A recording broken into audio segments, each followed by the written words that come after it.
No one can call these wars of liberation, for these are free countries living under their own governments. Nor are these aggressions any less real because men are knifed in their homes and not shot in the field of battle.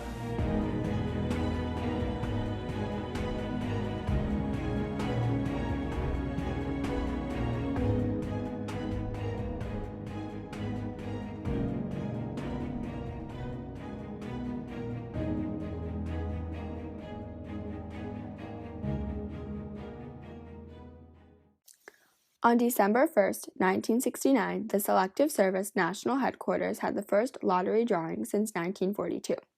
This event would determine in what order of call for men to be inducted to fight in the Vietnam War. It was only eligible for registrants born between January 1st, 1944 and December 31st, 1950. The 366 plastic blue capsules containing the birth dates of the men to be chosen to fight were placed in a large glass container. They were drawn by hand to assign the order of call to the men in between the ages of 18 to 26 who would be selected to fight in the Vietnam War. When I first heard about the draft, it was a fact of life. It was a fact of life in that it's what you did.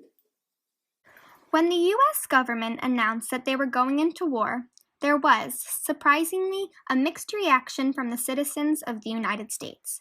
The fact that the U.S. was going into another war was expected, as many people knew about the situation in Vietnam. But what was not expected was the resistance. A nation that continues year after year to spend more money on military defense than on programs of social uplift is approaching spiritual death. Somehow this madness must cease. We must stop now. I speak as one who loves America.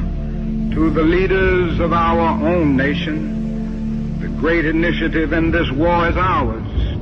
The initiative to stop it must be ours.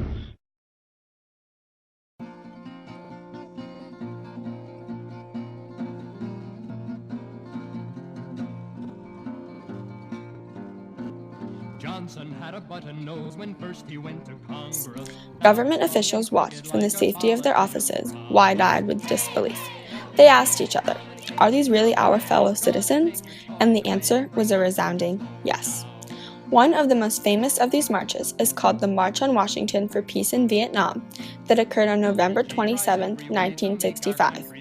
This protest was organized by the Committee for a Sane Nuclear Policy, and an estimated 250,000 attended. The National Coordinating Committee to End the War in Vietnam, the SDS, and Women's Strike for Peace were also involved. People sang songs, gave speeches, and, in return, were ignored by President Lyndon B. Johnson, whose efforts to win the war only increased. One of the most popular actions taken was to burn draft cards. The reasoning was that if they had no draft card, they didn't have to go fight. Others tried to purposely fail their pre-war examination, fake an illness, or move to Canada. They were doing what they thought was right.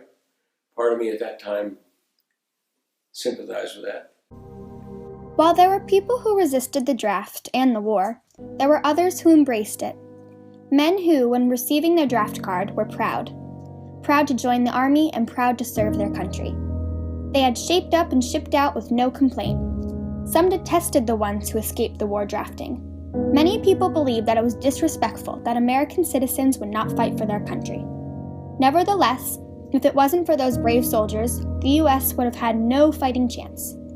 1/3 of the soldiers who fought were chosen by their draft cards, and without these numbers, the United States, again, would not have stood a chance. The United States went to Vietnam with the expectation of coming out in just a couple years, but the reality was far from that. The U.S. government viewed that its involvement in the war was a way to prevent southern Vietnam from having a communist takeover. But, while trying to prevent that travesty, they put 2,709,918 Americans to serve in Vietnam, and 47,424 Americans never came back. Government don't understand when they send young men to war is that They may come back, but they'll never be the young men they might have been if they had not gone to kill people. And you get to know people over 6 or 8 weeks of struggle together. It's basic training. It's the Army, right? And 3 or 4 of those guys I really liked. My mom sent me. Sent me the newspaper clippings. So, yes, yeah, those people never came back. And that's, no big deal. It's what they did, what we had to do. At least that's how we felt. Despite the efforts of the protesters, the fight in Vietnam continued with the president giving this famous speech in 1965 that put new hope in the hearts of Americans and reminded them of why we were fighting. Vietnam is also the scene of a powerful aggression that is spurred by an appetite for conquest. It is the arena where communist expansionism is most aggressively at work in the world today, where it is crossing international frontiers in violation of international agreements, where it is killing and kidnapping, where it is ruthlessly attempting to bend free people to its will. And into this mixture of subversion and war, of terror and hope, America has entered with its material power and with its moral commitment. When the United States entered the Vietnam War, Americans hoped it would be a quick and easy victory. Sadly, that was not the case. The Vietnam War lasted from November 1st, 1955 until April 30th, 1975. Whether or not the U.S. won is still a topic discussed today. Our overall goal was not achieved. We didn't succeed at driving communism out of Vietnam, and it was quite expensive to do so. But it is understandable why our government made the decisions that they did. I don't think we won. We got out. Geopolitically, certainly I know how we found ourselves involved there. I understand that. I understand the struggles that our government was in, the decision makers, how they were disillusioned or disillusioned themselves. I understand that. It's reasonable for intelligent men to do what they did. They made some mistakes. The Vietnam War has already passed, and the draft has long been disbanded. But its ideas are still alive today and the message it carries. What if there was still a draft? What if it hadn't been omitted? I felt it was a mistake to end it.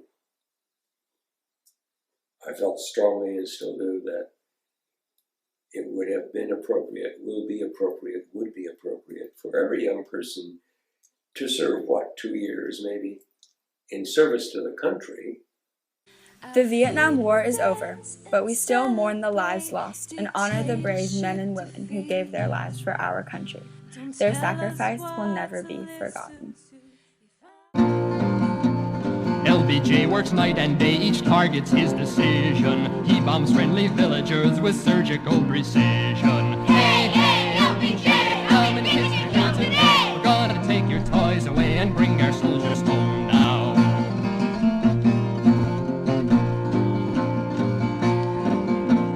LBJ had tea today with Ruther, Morse, and Meany. Strikes to break and bribes to